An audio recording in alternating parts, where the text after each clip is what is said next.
These athletes, again, they're 15 or 16. They won't turn 17 this calendar year.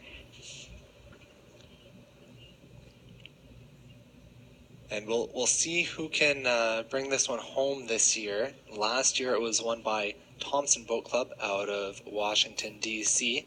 As Ali alluded to, there's a strong American field this year. Thompson is in lane 2, Washtenaw in lane 3, CRI in lane 4 and 5. They're out of Boston.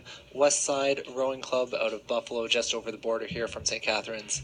And Dawn Rowing Club, the lone Canadians, in lane 7. So we'll see what all can be done. Can the one Canadian crew kind of stick in here, or will community rowing, that really constant presence here at the Canadian Henley Regatta, have a good showing here? Out of either of their two crews that seem to be pretty in there. Looks like the lane 4 CRI just out, maybe a boat length ahead as we approach the 500 meter. Definitely hard to tell, but there's no mistaking those red unis and the red boat. It's easy to spot. I'm sure their parents are thrilled because they'll be able to see them coming a mile away. Yeah, and it does look, it is the lane 4 crew that is out ahead, followed, I think, closely about bow to stern. You've got Dawn Rowing Club, then lane 2, which is Thompson Boat Club trying to reclaim last year's championship, followed by the West Side Rowing Club. Really tight racing from the rest of the field, but CRI lane 4 trying to just inch out in front and increase their lead a little bit more. So these women are all racing to the finish line of our last final today. They're racing for the Algoma Central Corporation Trophy. The Algoma Central Corporation operates a number of shipping and marine industries on the Great Lakes, and their headquarters are here in St. Catharines. The first ever winners of this event in 2005 were from Brockville, Ontario, Brockville Rowing Club. That's very exciting. Again, mentioning the Hudson Boat Works that is out of London, Ontario. Also out of London, Ontario, of course, University of Western Ontario, my alma mater. I believe you've got a degree there as well, Ali. And just to bring things completely full circle, the Rowing Canada Next Gen coach at the University of Western Ontario is, of course, Dane Lawson, who hails from Brockville. So really just a lot of Canadian representation and connections, and I feel like I'm just drawing one of those charts on a wall mapping a conspiracy theory, but it's Canadian rowing, so there's no big surprises, no big conspiracies, I think, as CRI approaches the 1,000 meter mark in the women's under 17 women's 8. Dawn Rowing Club chasing them down. Looks like Dawn Rowing Club sitting in second, but we might not be able to see Thompson Boat Club out of lane 2, see if they're closing in, but no, it does look to be Dawn in second place, the lone Canadians trying to chase down the Americans and hold off really an entire field of American crews chasing them down. Probably a really exciting race for Skye Elliott, the coach from CRI. She's got her name on the draw. I'm sure she's really excited to see. She's got really 18 athletes that are capable of pulling off a final in the under 17 women's 8. That has got to be absolutely exciting as a coach to have that depth of a program, being able, I'm sure, to run piece after piece, practice after practice. You've got these athletes battling it down. I know, being from St. Catharines myself, it was an awesome experience as a junior, kind of just, the A, B, C, 4s, the 8s. You get a real experience, a real handle on what competitive racing is like.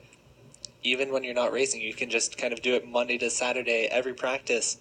And it can really, I think, help some of those big programs. For sure. I think the thing about being in an 8 is that you're always, particularly in a competitive program, you're always trying to defend your seat. So I'm sure between these two boats, there's been a lot of switching around, a lot of, competing to get into one boat or the other, and pretty exciting stuff to see them both in the final. It does look like in stroke seat and 7 seat, Erin and Anna, you've got a set of sisters in the lane 4 CRI crew. And Dawn Rowing Club sticking in there. Dawn Rowing Club, the far side of the course, so not right up against lane 4, who's leading, but Dawn just maybe a foot or two of open water behind CRI. They're doing a really good job to hang in tight there. They're kind of on an island where they're just not able to push back into CRI yet. And they're pretty well clear of Westside Rowing Club, who's sitting in third. So we'll see if Dawn Rowing Club can inch up in this last 500-meter mark. It's going to be a tough go, fairly difficult challenge, I think, for them to push up on CRI, who really does have that commanding lead in our final of the day. You can see the fatigue starting to set in. Their body language starts to tell a story of pushing through the last 1,500 meters. They get tired. They get a little bit mentally fatigued as well. So their coxswain's got to pull out all the stops at this point and kind of remind them that pain's temporary, and they've got to kind of pull in their sprint and get through to the finish line as fast as they can. That is definitely one thing that's really tough in this bottom 500. I think helps a lot when you do have a coxie in a tight race like this. As much as I did a lot of racing in small boats my last few years of my career, having a coxie, perhaps like you, Ali, that can kind of draw you out of the pain cave, so to speak, and make you pay a little more attention, wake back up, be aware of what your body's doing. CRI, obviously, their coxie, Sofia Garcia doing an excellent job. Her athletes, her whole crew doing a good job as they cross the line, unofficially, but again, looks to be a pretty clean race. Congratulations to those girls. And the crew from Dawn's not giving up to the absolute last stroke. It looks like they even clawed back a little bit to take second place there unofficially in the under-17 women's 8. Just, you can see the fatigue. Even normally winning erases that fatigue, but those CRI girls, they are feeling it. You know what? Well done to have that kind of a lead the whole race and keep pushing to the point that you're still that fatigued at the end of the race. Very well done. And bringing in for the final there, CRI bringing up the rear as well. CRI lane 4 unofficially winning in a time of 6:39.27, 4.25 seconds ahead of Dawn Rowing Club.